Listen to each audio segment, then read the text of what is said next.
Iniciou agora o programa Em Comum, todos os sábados aqui na Inova, emissora da Rede Caldeirada de Comunicação. No programa de hoje eu converso com o Dr. Marco Antônio Rocha, especialista em tireoide. Também converso com o Dr. Jalil Frasch, diretor-presidente do PROCON. E tem muito mais aqui no programa Em Comum, que começa agora.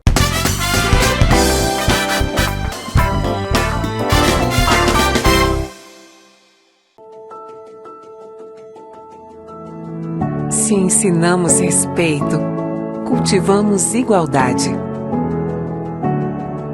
Se ensinamos amor, estimulamos compaixão. Se ensinamos com criatividade, promovemos transformação. Se ensinamos como se planta uma semente, semearemos o futuro do planeta. Pinóquio Centro Educacional e Colégio Marta Falcão. Ensinar é cuidar. Ô vizinha! Olha ele! Eita, que lá vem Toró de novo! Manaus, né? Vixe! Isso pode ser Covid! Mas também pode ser só gripe. Nem dá pra saber. Dá pra saber sim, bonitinho, ó. Toma a tua máscara e vai logo lá na UBS. Tá bom. Te cuida, hein, mano? Os cuidados contra a gripe e a Covid não podem parar. Use máscara e álcool em gel. Se apresentar sintomas, faça o teste. E tome as doses de reforço de vacina contra a Covid na UBS mais próxima. Te cuida, mana. Te cuida, mano. Te previne, Manaus. Prefeitura de Manaus. O trabalho não para. Em Manaus, 6 horas. O governo do Amazonas e a Prefeitura de Manaus anunciam o passe livre vai continuar.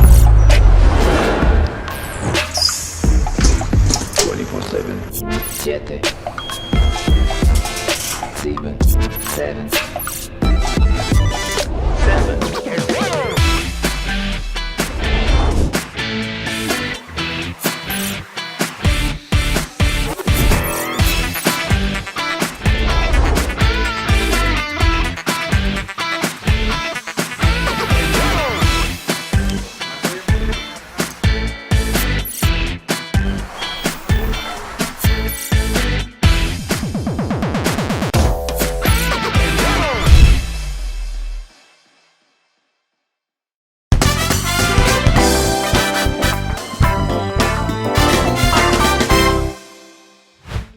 Estou retornando com o programa Em Comum pela Inova, emissora da Rede Caldeirada de Comunicação. E a atenção ao consumidor tem crescido muito nessa atual gestão. Até porque à frente do PROCON tem o Dr. Jalil Frasch, que está aqui conosco, e nós temos temas importantíssimos para debatermos hoje. O programa hoje conversa, inclusive, sobre as novidades relacionadas ao PROCON. São muitas atividades que as equipes do PROCON têm realizado e a gente sabe que o PROCON está presente. O cidadão pode contar cada vez mais com o PROCON. Doutor, obrigado pela presença aqui conosco. A gente acompanha pelas mídias, pelas redes sociais, por todas as plataformas, o seu trabalho junto à sua equipe. Até porque ninguém faz nada sozinho, né? A equipe tem que estar coesa, tem que estar bem administrada, tem que estar bem antenada, vamos dizer assim, em relação a todas as atividades que o PROCON realiza. E nós temos visto que o consumidor tem um acalento, vamos dizer assim, cada vez maior junto ao PROCON, porque às vezes você fica desesperado, como eu vou resolver essa questão? E são consumidores muito humildes, às vezes, que ganharam aquele dinheiro com muito sacrifício, investiram no negócio e não obtiveram o benefício. Obrigado por estar aqui conosco hoje. Eu agradeço o convite, Júlio, é um prazer estar mais uma vez no Em Comum.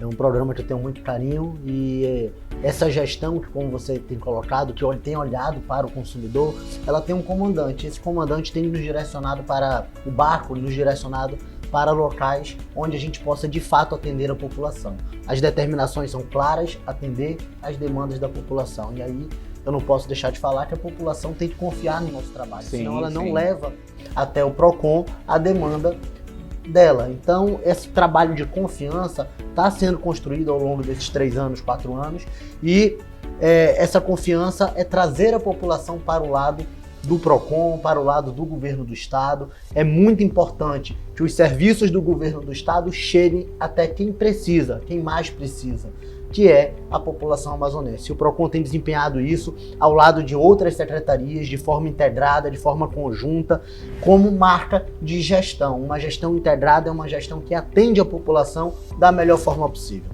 E a gente observa isso, inclusive, dos próprios municípios, né? Onde o PROCON vem atuando cada vez mais, né? Que era difícil, inclusive em alguns polos, do serviço do PROCON chegar. Mas o PROCON já tem polos importantes no município, nos municípios do interior do Amazonas, que nós também sabemos que é difícil também o transporte, a reclamação, a internet, enfim. São vários serviços que o PROCON tem levado a essas comunidades, essas populações. Isso, e eu gosto muito quando toco nesse assunto do interior do estado, primeiro porque nós temos uma atenção ao interior muito grande. Você pode acompanhar ao longo da história, nunca se olhou tanto para o interior como se olha hoje. Essa gestão olha para o interior do estado. O interior do estado, ele tem uma grande relevância social e econômica para o desenvolvimento do estado do Amazonas. E nós não podemos ignorar que as pessoas que estão lá, nos municípios mais afastados, também têm necessidades, tanto quanto as que estão na capital. E essa dificuldade de ter a questão logística, a questão da distância, que é muito grande, o custo que nós conversávamos agora há pouco da questão das passagens aéreas dentro do próprio estado, ele tem como empecilho o desenvolvimento de políticas, mas nós nunca deixamos de olhar para o interior. E esse desenvolvimento de políticas de defesa do consumidor, ela tem como prioridade a atenção ao interior do estado. Então, eu posso afirmar que até os últimos 3 anos, o PROCON não tinha visitado mais de 20 municípios. Ou seja, essa gestão inovou, ela trouxe o PROCON para próximo da população, mas ela também levou o PROCON para próximo da população mais distante, onde eles não tinham acesso a conhecimento, a orientação, a informação. A internet é ruim, a gente sabe disso, é uma realidade do Amazonas. Realidade do Amazonas, infelizmente. E aí a gente precisa estar perto da população. Essa proximidade com a população do interior do estado, ela é uma marca dessa gestão. Então eu fico muito feliz de falar disso, porque quando eu assumi o PROCON, nós tínhamos ali a região metropolitana visitada, 1 ou 2 municípios mais distantes. Que é bem próximo a Manaus, a capital, né? Isso aí é mais fácil das pessoas chegarem até aqui, a capital, para atendimento do PROCON. Mas quem mora, por exemplo, em São Gabriel da Cachoeira, em Atalaia do Norte e outros municípios aí muito mais distantes, é muito difícil, vamos repetir isso, chegar até o PROCON, né? Porque a internet não funciona. Tanto fisicamente como digitalmente falando. Na era digital que nós estamos também tem essa dificuldade. Mas o PROCON é isso, ele é uma casa da cidadania. Nós não podemos fechar a porta de uma casa para quem mais precisa, que são nossos cidadãos amazonenses. Vocês já chegaram a todos os municípios do interior do estado? Todos os municípios não, mas nós já chegamos a 39 municípios do interior do estado. Não de forma física, com estrutura, porque isso também demanda uma questão de construção, precisa de ter mais pessoas, né, concursos, enfim, ter contratação de mais agentes públicos. Nós precisamos de estrutura física para abrigar, mas orçamento também, que é aprovado, né, o ano anterior, né? E para isso nós temos a solução. A solução é a interiorização do PROCON. As prefeituras abrirem PROCONs municipais. O nome disso é Política Nacional das Relações de Consumo. É uma política verticalizada. Vem do Ministério da Justiça através da Senacom, passa pelos PROCONs estaduais, que fazem a gestão dos PROCONs municipais.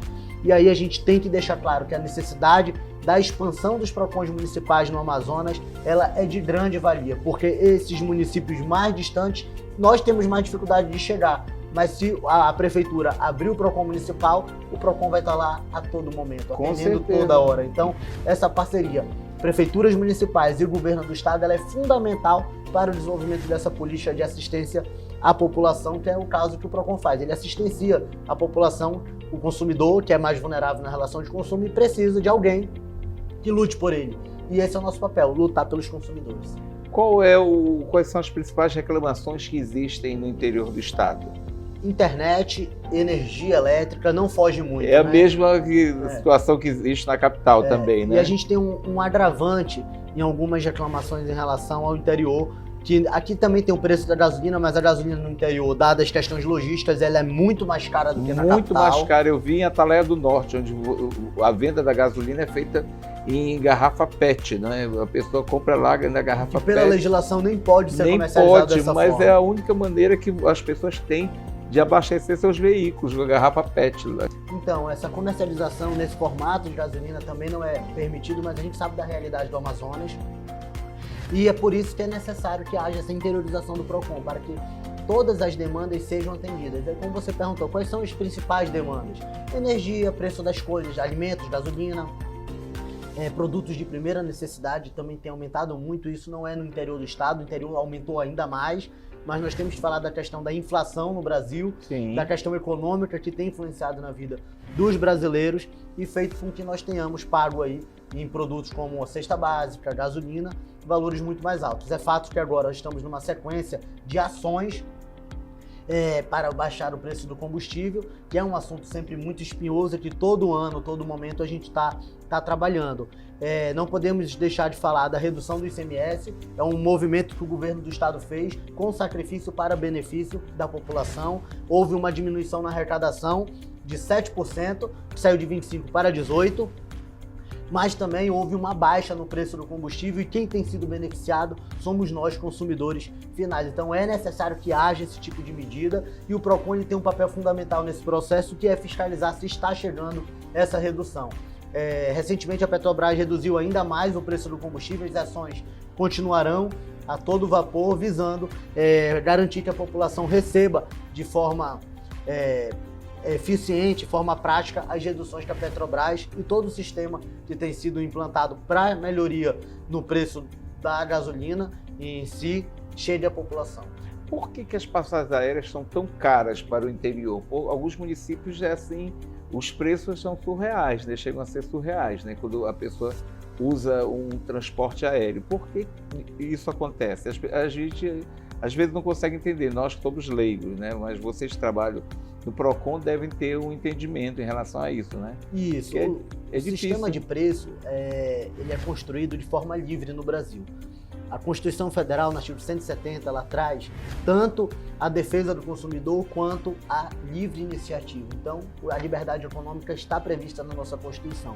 O PROCON ele não precifica produtos e serviços, mas nós fazemos o acompanhamento desses produtos e serviços, no caso da passagem aérea que você tocou, para o interior e para o resto do Brasil. Nós até falávamos isso, nós ficamos no Amazonas relativamente ilhados. Com certeza. Porque ficou muito caro sair do Amazonas para qualquer lugar. E aí a gente usa inúmeros exemplos que são aplicados na prática. Se você for agora, consumidor estiver aqui nos assistindo, abrir o site de uma companhia aérea e verificar Manaus, Brasília, Manaus, São Paulo, Manaus, Rio de Janeiro, é muito caro que está. E se você for verificar Manaus para o interior do estado, também paga muito caro. Por que ficou muito caro? Primeiro, a malha viária ela foi muito magoada com a pandemia. Tiveram que fazer até leis que, para a sobrevivência, né, o presidente Bolsonaro fez leis que garantiu a sobrevivência dessas companhias aéreas. Como, por exemplo, no momento da pandemia, o reembolso não era feito de forma imediata, passou a ser feito por 12 meses. Fato que agora tudo retornou ao normal. A partir de 2022, 1º de janeiro de 2022, voltou a valer a Resolução 400 da Agência Nacional de Aviação Civil, que é a ANAC, que é a que disciplina ali as questões relacionadas à aviação civil. Mas, nesse momento, houve essa problemática. Todo mundo fechou, as cidades não podiam trafegar, houve uma necessidade de isolamento, né, das cidades, dos estados de um modo em geral, e ficou muito magoada. E, paralelamente a isso, nós temos, como havíamos falado anteriormente, da questão da inflação, das questões econômicas, que tudo subiu muito de valor. Então, o custo de operação... Uma disparada, né? Que as pessoas veem isso quando elas vão ao supermercado de 15 em 15 dias, por exemplo. Quem faz o seu rancho, como nós falamos aqui, elas observam o preço como subiu, né? Mas também tem a ver com a logística, né? De alguns produtos, centenas de produtos chegam a Manaus, né? Isso, ainda tem um ponto que, além da questão da logística, a gente tem que trazer para a discussão, que é o preço do diesel. O ICMS foi reduzido, há todo o movimento do governo federal para essa situação, mas foi em relação à gasolina. O diesel continua, se você for abastecer, o diesel está mais caro que a gasolina. É verdade. E o transporte de alimentos, o transporte de um modo geral, ele não é feito por gasolina. Você bota gasolina no seu carro, mas o ônibus ele não roda com gasolina, ele roda com diesel. O barco que leva o caboclo de Manaus para o interior do estado, ele vai com diesel, em via de regra. Então a gente tem ali... A gente fala diesel, caboclo, somos todos nós. Todos nós. Somos nós. O caboclo sou eu, ele, todos nós que usamos um barco. Exatamente. Né? Quem precisa do tipo de transporte acaba sendo prejudicado, impactado. Sente o impacto financeiro, econômico disso. Então a gente não pode deixar de considerar que a questão econômica também é um fator que influencia no preço final das passagens aéreas, das passagens de barco. E aí eu posso te dar exemplos práticos.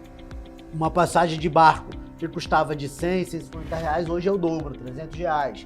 E nós temos aí toda uma ação direcionada juntamente com o ANTAC nesse sentido, a fim de garantir ali a lisura nessa relação de consumo e que prejudique o mínimo possível os consumidores, sabendo que nós não temos como ter controle. O preço do combustível subiu, do diesel subiu, como é que a passagem não vai subir? E aí a gente aplica a mesma lógica para os preços das passagens aéreas, com uma diferença, que na lei estadual que traz a redução do ICMS na gasolina também reduz na aviação, na gasolina de aviação, né? Então o que é utilizado para movimentar o avião também teve um impacto que é positivo e tende ao longo do período cair, mas outros aspectos não tiveram essa redução. Aí o custo de manutenção das aeronaves, tudo é um custo a mais. Preço mais do estacionamento também no aeroporto, que tem que pagar, né? Que tem que pagar lá para a ANAC, não é? Tudo isso para a Infraero, não sei quem administra agora. Tudo isso você paga, né? Isso aí vai encarecendo cada vez mais. Tudo é um custo. Então ficou muito caro a locomoção dentro do estado do Amazonas. Eu percebi isso, inclusive a gente percebe quando se faz o deslocamento Benjamin Constant, Tabatinga, Benjamin Constant, que é R$35. R$35. Tem gente que trabalha lá em Benjamin Constant e mora em Tabatinga. Então é R$70 por dia. R$70 por dia. R$70 por dia na catraia, né? Agora, como é que está a relação do comerciante local com o PROCON? Vocês vão lançar uma parceria, né? Isso, e é com muita alegria que a gente fala dessa parceria até de forma inovadora e em primeira mão no seu programa. Que bom. Ainda não tínhamos comentado esse assunto, até porque é um lançamento futuro, vai acontecer em setembro. Iniciamos em setembro agora, né? Sim. Mas mais para o fim de setembro, que é o selo Empresa Amiga do Consumidor. Esse selo mostra a parceria do PROCON com a CDL. A CDL ela tem encampado as ações do PROCON, dado total apoio às nossas ações, visando com que o empresário seja um bom empresário. Eles não protegem os empresários que são ruins, eles protegem os bons. Eles querem criar um mecanismo, um mercado saudável e de desenvolvimento. Nós temos que desconstruir aquela imagem de que o PROCON, os órgãos de defesa do consumidor, e eu falo especificamente em nome do PROCON, ao qual é o órgão que eu dirijo, eles são empecilhos para o desenvolvimento. Ao contrário, as atividades empresariais, quando chanceladas, quando respeitam as leis, quando tem esse apoio de um PROCON, por exemplo, eles mostram para o mercado de consumo que é possível sim conseguir desenvolver sem agredir o direito do próximo. E o objetivo é esse, é defender o direito do próximo. O nosso objetivo com o PROCON. Aí vai ter esse selo agora, que as lojas, que os bons comerciantes vão receber do PROCON esse selo. Aqueles que respeitam as normas de um modo geral, e nós vamos lançar visando já a Black Friday, que é um grande movimento do mercado já nacional há alguns anos, possam ali dentro de uma plataforma que vai ser ofertada pela CDL, registrar as suas promoções e o consumidor poder ter controle disso. Por exemplo, você tem uma loja, vai botar 10 celulares para a venda em promoção. O consumidor vai saber quantos celulares, o estoque. O que nós recebemos muito é esse feedback do comércio com o PROCON, da população com o PROCON. A população denuncia pra gente, a gente vai no comércio, enfim, faz essa harmonização, essa intermediação, é muito positivo. Porque o que nós recebemos muito? Falsas promoções, como denúncia, verdade, ou que anunciam alguma coisa, chega lá não tem mais. Mas será que não tem mais ou será que aquele anúncio foi só para chamar o consumidor? Ou será que tinha e foi vendido tudo? Isso a plataforma vai solucionar. O consumidor vai poder saber, vai poder pesquisar o que ele quer, e isso é uma questão inovadora. A gente vai estar possibilitando as empresas receberem selos de um órgão que atende a população, e a população vai ter a confiança de que aquela empresa ela respeita as normas. E se a empresa deixar de respeitar as normas, ela perde o selo. Isso já ficou acordado, já foi conversado, o objetivo não é proteger. Com a própria CDL, é o contrário, é que a gente crie mecanismos de fomento. Vamos fomentar as boas práticas da relação de consumo e o desenvolvimento do estado do Amazonas através do comércio, que é um grande responsável por geração de emprego, geração de renda e de atendimento realmente da população das mais variadas atividades. E os próprios comerciantes investem mais em qualidade, na qualidade do atendimento, né? Porque quem tem dinheiro pode comprar em qualquer lugar. Então, isso também faz com que todos os comerciantes e comerciários, enfim, todos envolvidos nesse processo, trabalhem cada vez mais de uma forma correta. Esse é o objetivo, né? É o objetivo. Muito obrigado pela presença aqui conosco. Eu fico muito feliz em saber dessas notícias importantes relacionadas ao PROCON, porque assim como o comerciante, quem compra o produto também tem obrigação. Então, não é beneficiando só quem compra. O PROCON, ele estabelece regras para que haja uma relação cordial entre quem compra e quem vende. Não é isso? É a harmonização. A gente pode trazer as duas palavras desta gestão, que é diálogo, que nós temos como prioridade, e harmonização das relações. Eu vou deixar aqui no vídeo os contatos do PROCON para as pessoas que querem fazer denúncias e saber como entrar em contato com o PROCON. Muito obrigado, doutor. Obrigado, Júlio. Até a próxima. Estou sempre à disposição. Obrigado. Daqui a pouco eu volto a ter mais em comum aqui na Inova, emissora da Rede Caldeirado de Comunicação. Até daqui a pouco. A gente tem uma grande preocupação com a questão da inadimplência, do endividamento e do superendividamento. Já na gestão do governador Wilson Lima, em 2021, o PROCON Amazonas inaugurou o primeiro núcleo de tratamento ao superendividado do Brasil dentro de PROCON. Então, essa preocupação é uma preocupação recorrente dentro do PROCON e do governo do estado. Esse número alarmante de aproximadamente 20% de pessoas que estão inadimplentes com as concessionárias de energia e de água chama atenção e é um combustível que motiva o PROCON a realizar esse tipo de ação, esse tipo de feirão. O feirão Limpa Nome, ele é isso, é a regularização, é a resolução, é a reinserção dessas pessoas que estão inadimplentes na adimplência. Então vamos juntos, traga a sua demanda e vamos resolver o seu problema para que daqui para frente a gente consiga apresentar para a população amazonense não só mais garantias de direitos, mas mais soluções e acordos, que é o que todos esperam do PROCON Amazonas.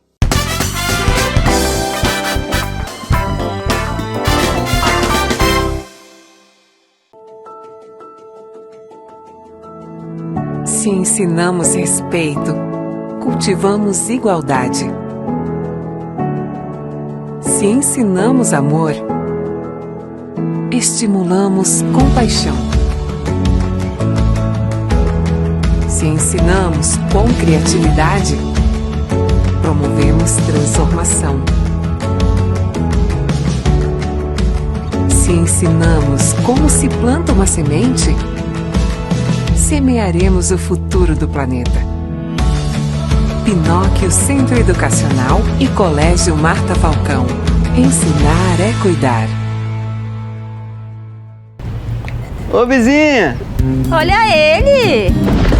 Eita, que lá vem Toró de novo! Manaus, né?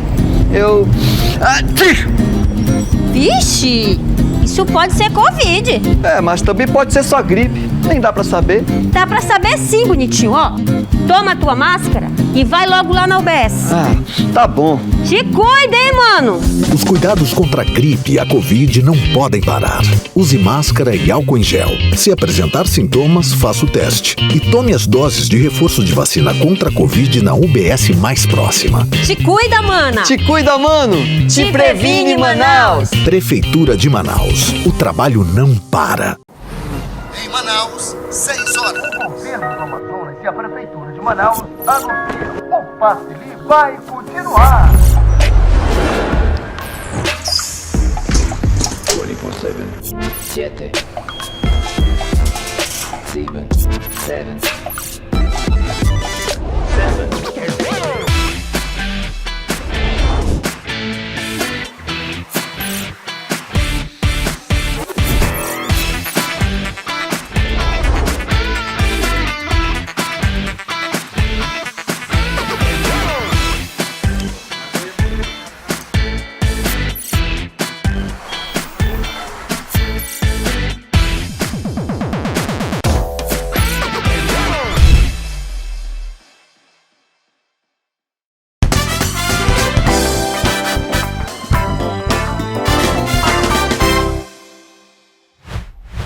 Estou voltando agora pela Inova, emissora da Rede Caldeirado de Comunicação.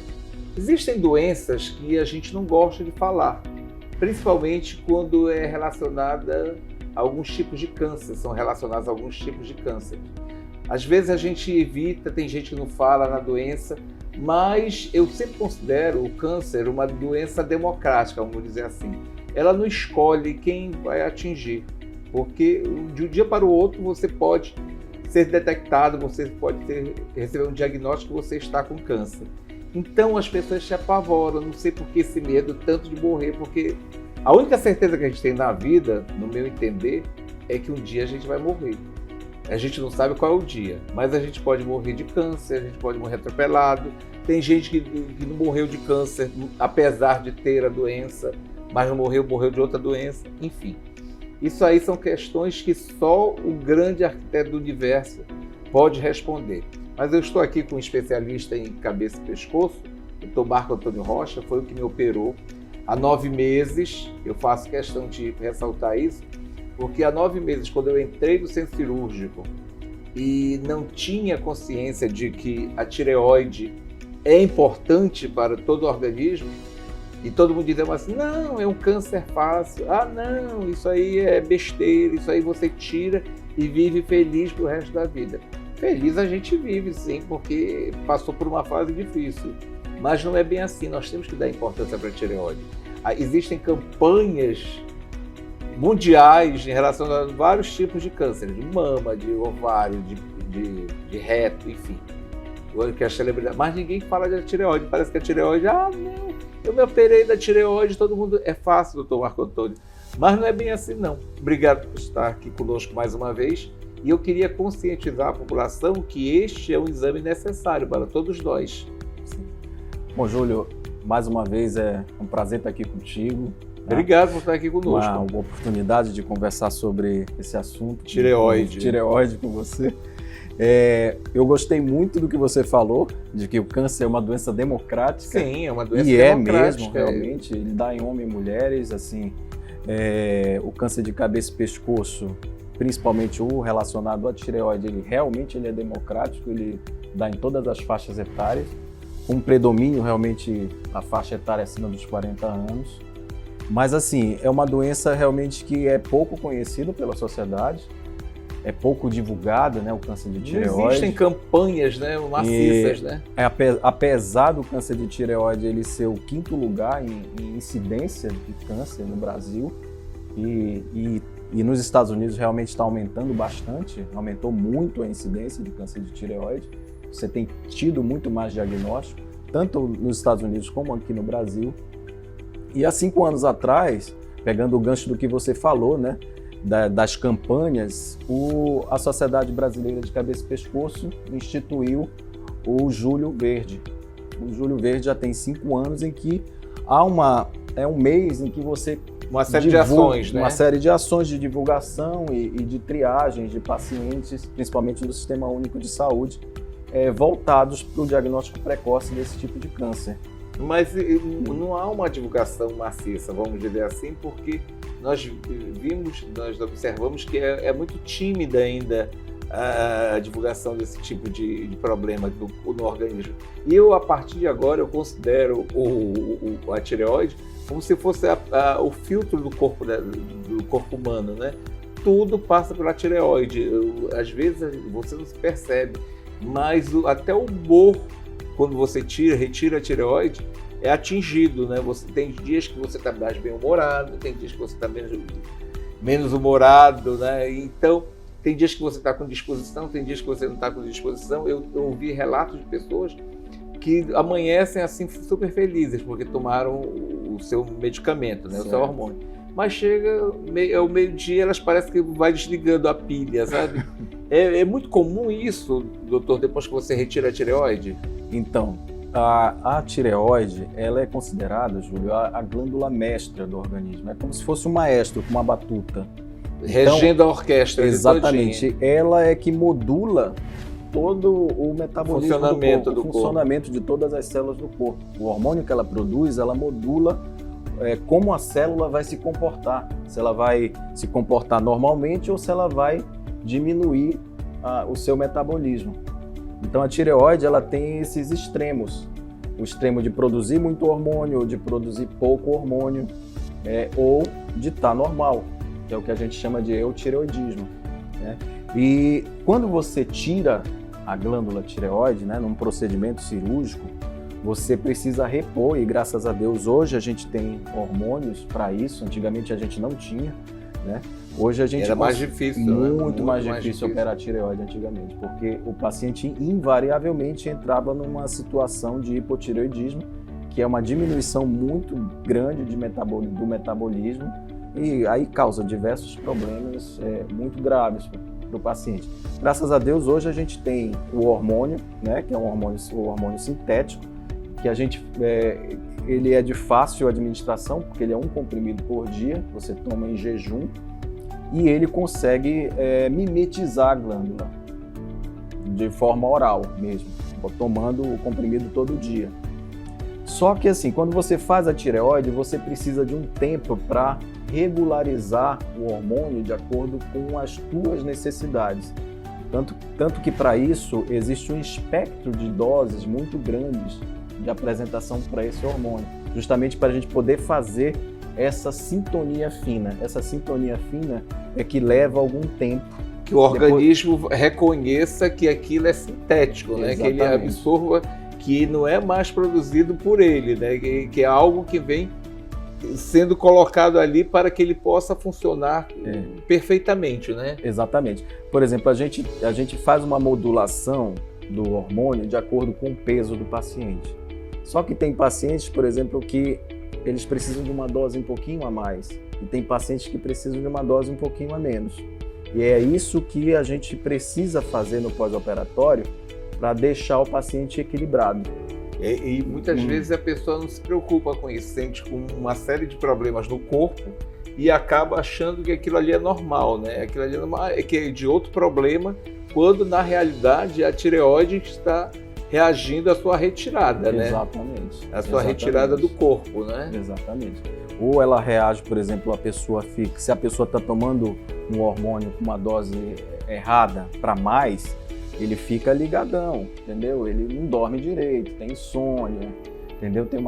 Tem emagrecimento, come muito e emagrece muito, tem uma perda de peso muito... São dois extremos, exatamente. Né? E também quando a dose do hormônio está mais baixa do que a pessoa precisa, o que acontece? A pilha vai desligando. Exatamente. A pilha vai desligando. Aí você fica numa indisposição grande. Uma irritabilidade. Assim, eu costumo dizer assim, ninguém me ama, ninguém me quer. Aquela dramático, labilidade emocional muito grande, entendeu? E então você precisa, nesse caso, realmente desse equilíbrio. Precisa buscar esse equilíbrio. Doutor, quem tem câncer na tireoide, algum problema na tireoide, necessariamente tem que retirar toda a tireoide ou só pode retirar a metade? Tem pessoas que já retiraram a metade da tireoide, tem outras que retiraram tudo. E passar por 2 procedimentos assim, existem várias reclamações, né? Então, dá para fazer isso sim. Normalmente, Júlio, o mais indicado é fazer a tireoidectomia total mesmo. Porque quando você tem um câncer de tireoide, normalmente a doença ela não está só de um lado, ela está dos 2 lados da glândula, ela é multicêntrica. Então, a principal indicação mesmo é da tireoidectomia total. Mas assim, em alguns casos específicos, dá para fazer uma tireoidectomia parcial em câncer de tireoide. Em que casos são esses? São de nódulos abaixo de 1 centímetro. Tem que ser medido de acordo com a pulsão. De um determinado tipo histológico, que é o carcinoma papilífero. Não tenha nenhum tipo de linfonodo comprometido também. Ou seja, uma doença que a gente considera de baixo risco. E aí dá para a gente fazer a tireoidectomia parcial e a pessoa não precisa tomar o hormônio no pós-operatório. Aí ela fica tranquila ali. Fica tranquila. E não precisa tirar o resto da tireoide. Não precisa tirar o resto da tireoide. Funciona direitinho. Funciona direitinho. Como é o pós-operatório? Ele é demorado realmente? Ele leva meses para que você se recupere da cirurgia? Bom, a recuperação da cirurgia de tireoide é uma recuperação bem rápida, né, do ponto de vista da cirurgia em si, porque não é uma cirurgia que vai te deixar acamado. Você vai continuar comendo, vai continuar falando. Às vezes tem um pouquinho de rouquidão pós-operatória, mas é tranquilo, é completamente temporário. Uma semana, 15 dias, você está bem do ponto de vista cirúrgico. E é nessa fase que você começa a fazer esse equilíbrio hormonal. Na verdade, o que maltrata em cirurgia pós-operatória de tireoide, muitas vezes é essa reposição hormonal que você tem que fazer no pós-operatório.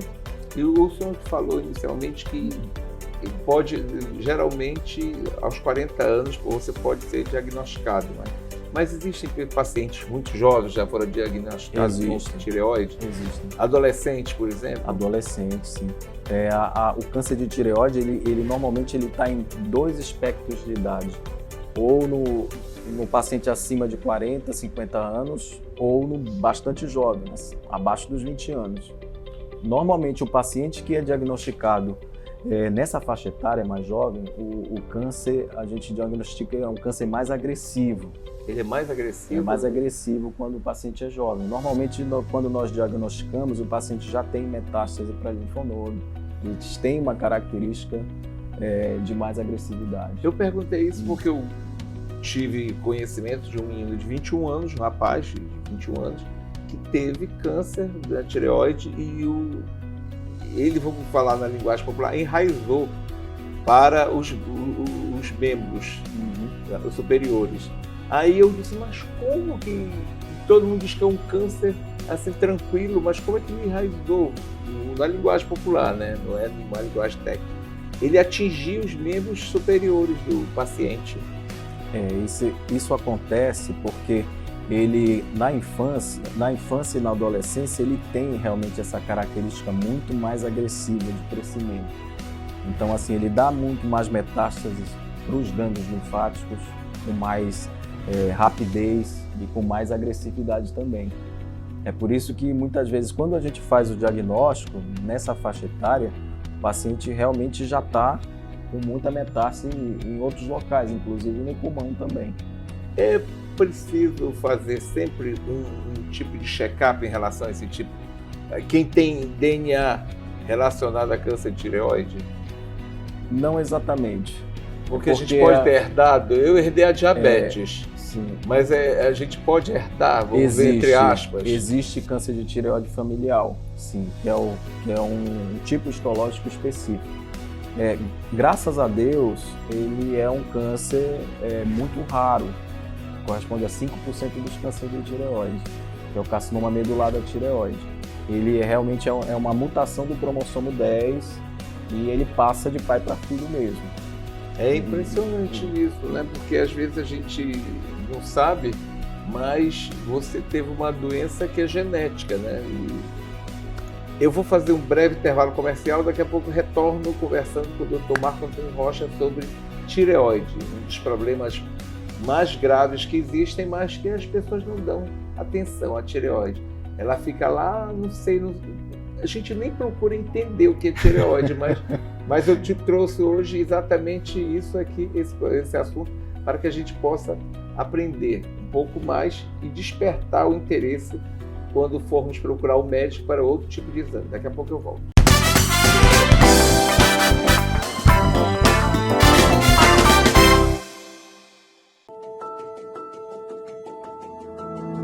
Se ensinamos respeito, cultivamos igualdade. Se ensinamos amor, estimulamos compaixão. Se ensinamos com criatividade, promovemos transformação. Se ensinamos como se planta uma semente, semearemos o futuro do planeta. Pinóquio Centro Educacional e Colégio Marta Falcão. Ensinar é cuidar. Ô vizinha! Olha ele! Eita, que lá vem Toró de novo! Manaus, né? Vixe! Isso pode ser Covid! Mas também pode ser só gripe. Nem dá pra saber. Dá pra saber sim, bonitinho, ó. Toma a tua máscara e vai logo lá na UBS. Ah, tá bom. Te cuida, hein, mano? Os cuidados contra a gripe e a Covid não podem parar. Use máscara e álcool em gel. Se apresentar sintomas, faça o teste. E tome as doses de reforço de vacina contra a Covid na UBS mais próxima. Te cuida, mana. Te cuida, mano. Te previne, Manaus. Prefeitura de Manaus. O trabalho não para. Em Manaus, 6 horas. O governo do Amazonas e a Prefeitura de Manaus anunciam o passe livre vai continuar. 24/7. 7. 6. 7. 7.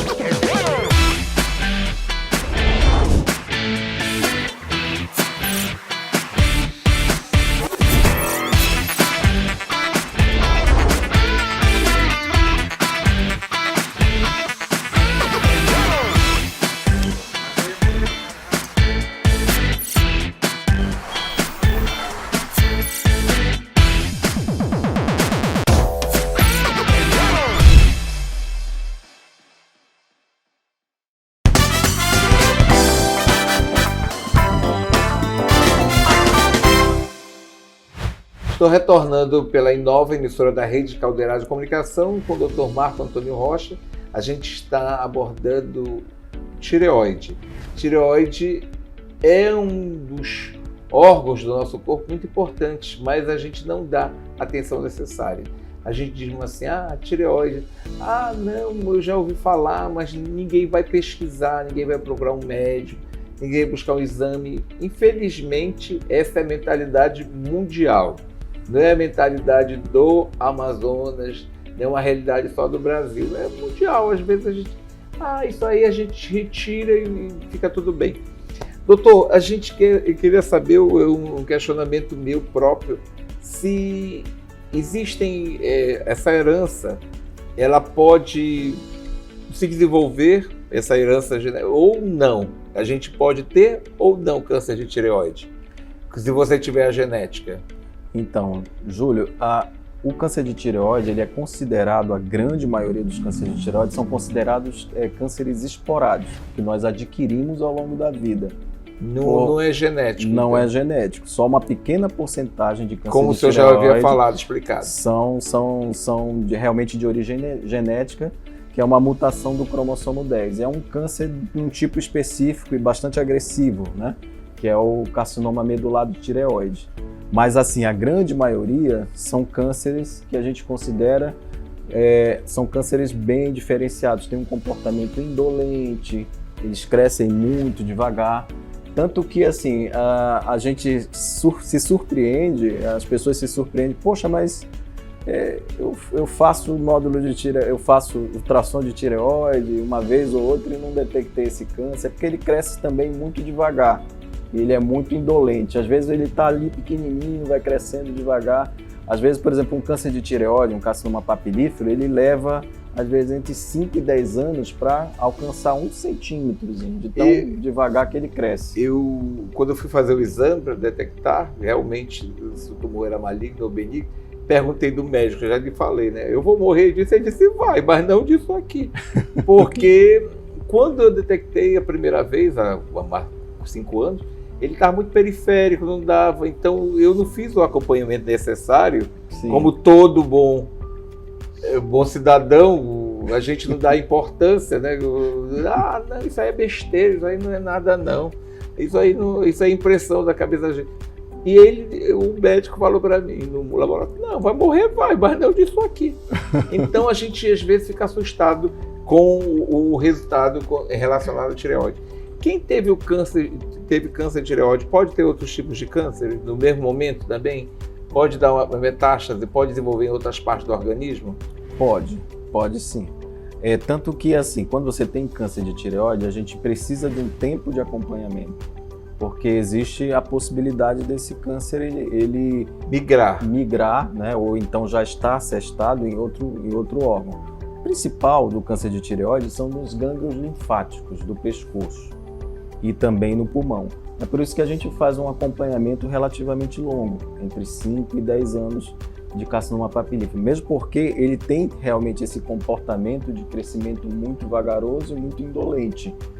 Existe um exame, doutor, que a gente pode identificar, assim, como existe o toque de mama, para ver se a gente tem alguma suspeita? Ah, claro, a gente precisa realmente fazer o toque, ir no especialista, que é a pessoa que já está com a mão treinada, né, para palpar o pescoço, né, e utilizar recursos complementares como ultrassom também. Ultrassom, a tomografia. Mas são em exames casa muito... a gente tocando não dá pra gente perceber? Dá para perceber, sim. Sim, você fazer o autoexame da tireoide é uma coisa que é muito recomendada, porque a tireoide é um órgão muito superficial, então você consegue palpar.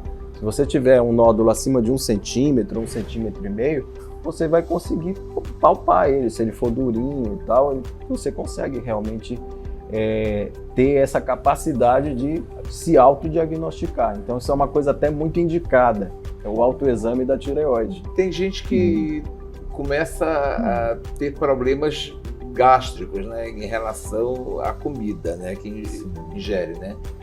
Eu estou com refluxo, vai procurar no senhor Google, no Dr. Google, né? Eu estou com refluxo, levanta a cama, coloca isso mais. Na realidade, pode ter um primeiro sintoma de que a pessoa desenvolveu um câncer na tireoide, não é? O refluxo.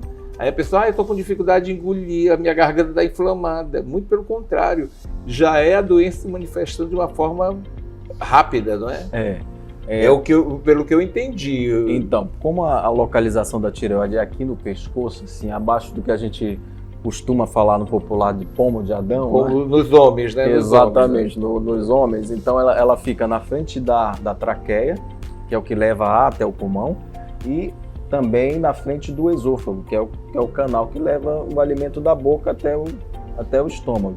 Quando a tireoide está muito grande, ou seja, a lesão, né, o câncer de tireoide está muito extenso, ele pode comprimir essas estruturas.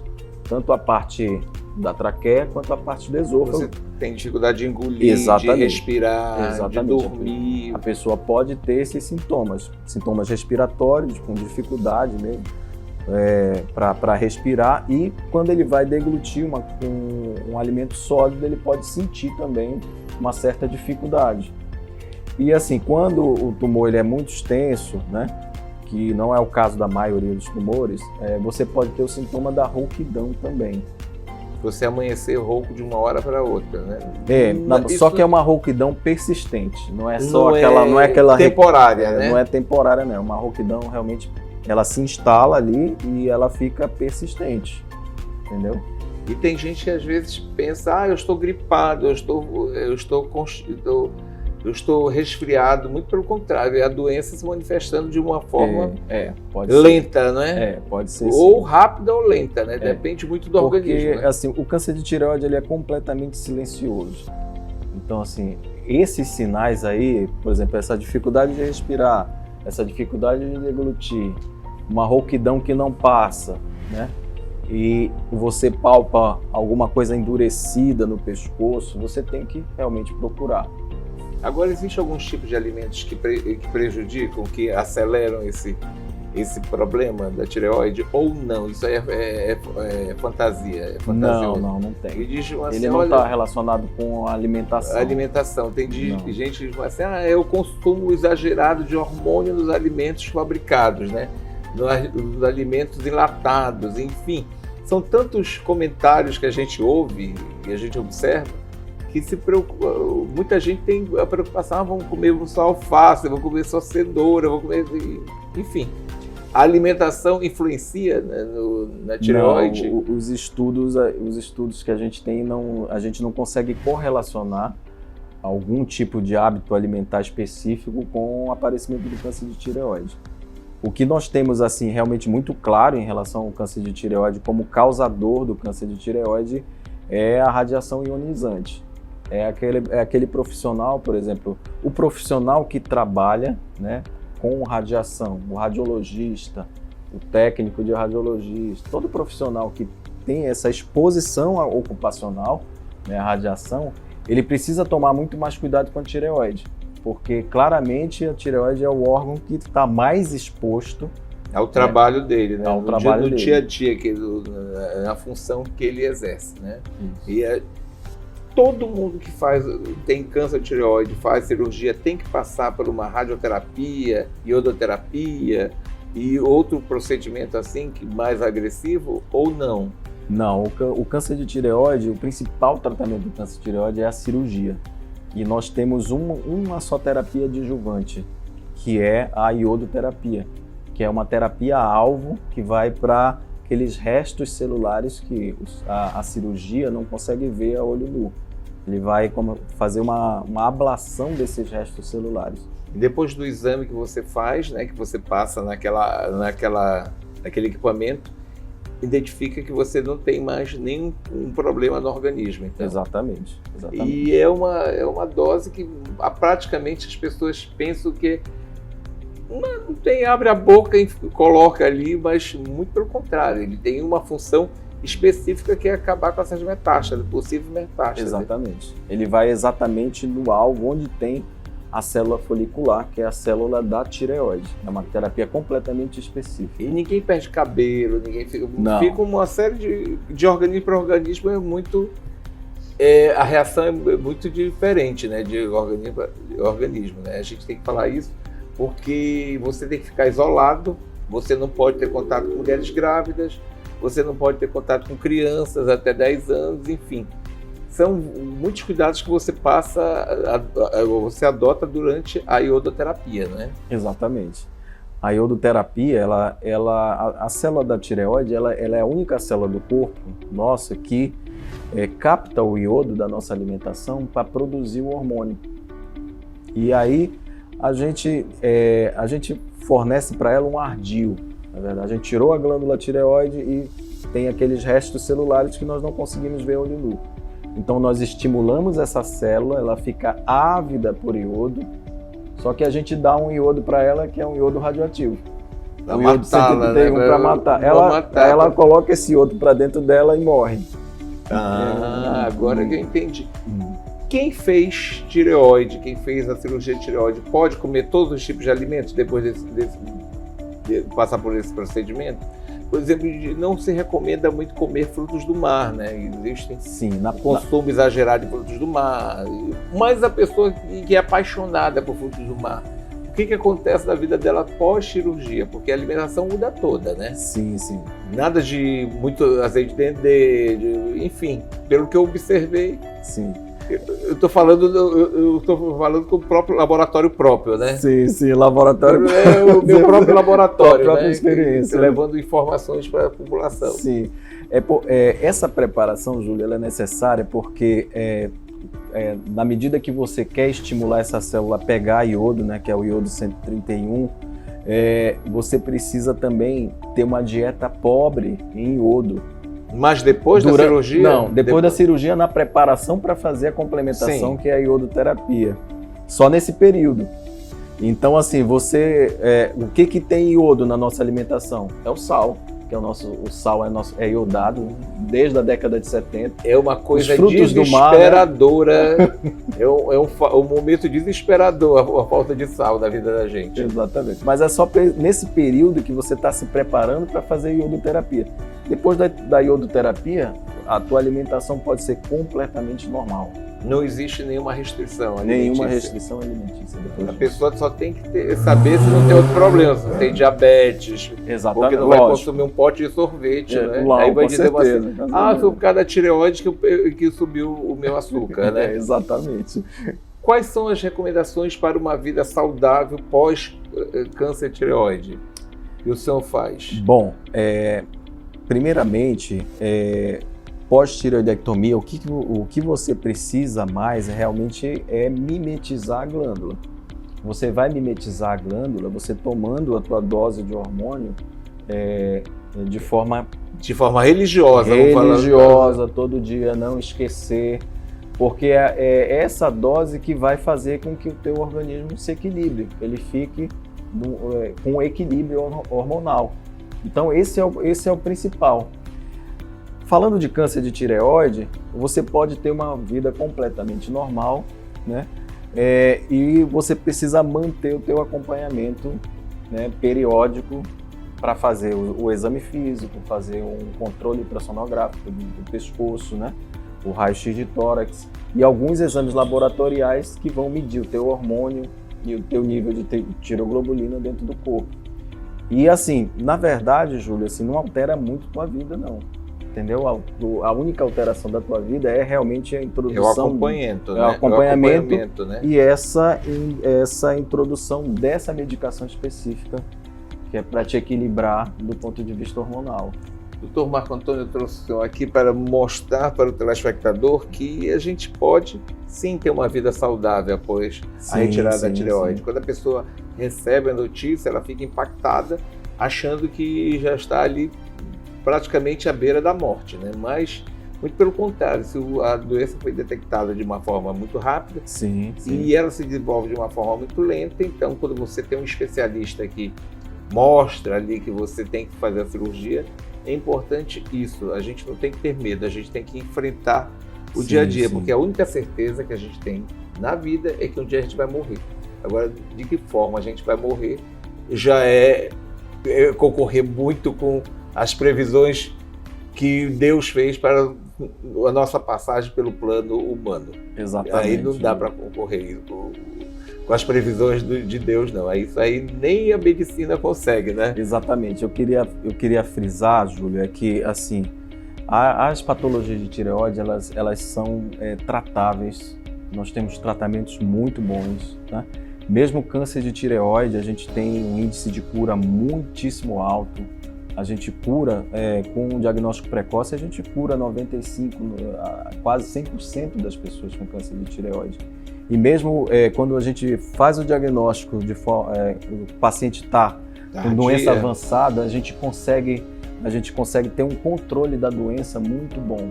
Então, é o que tu falou, o paciente ele pode até estar com a doença, com o câncer de tireoide ativo, mas a gente consegue fazer um controle e o paciente muitas vezes ele vive a vida dele inteira fazendo controle e